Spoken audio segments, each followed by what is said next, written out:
السلام علیکم ورحمۃ اللہ۔ حضرت شفیق بلخی رحمۃ اللہ علیہ اور حضرت ابراہیم ادہم رحمۃ اللہ علیہ دونوں ہم زمانہ تھے۔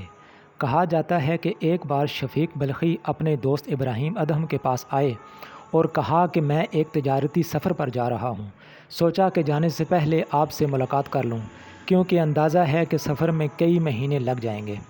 اس ملاقات کے چند دن بعد حضرت ابراہیم ادہم نے دیکھا کہ شفیق بلخی دوبارہ مسجد میں موجود ہیں۔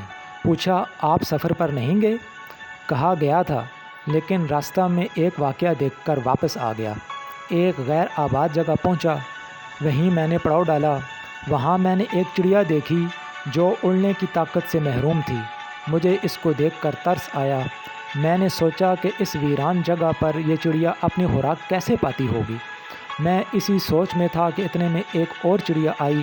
اس نے اپنی چونچ میں کوئی چیز دبا رکھی تھی۔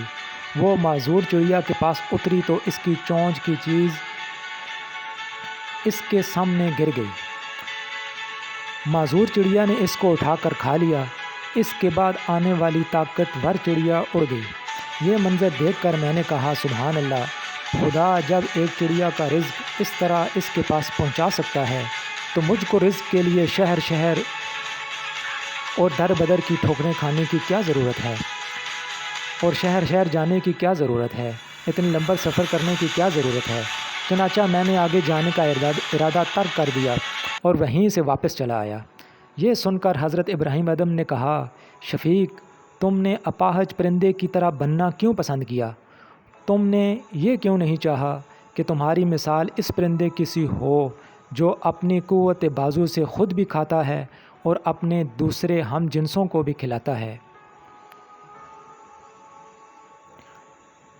شفیق بلخی نے یہ سنا تو ابراہیم ادہم کا ہاتھ چوم لیا اور کہا کہ ابو اسحاق، تم نے میری آنکھ کا پردہ ہٹا دیا۔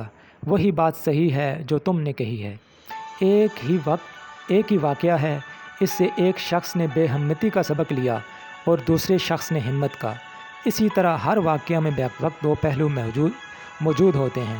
یہ آدمی کا اپنا امتحان ہوتا ہے کہ وہ کس واقعے کو کس زاویہ نگاہ سے دیکھتا ہے۔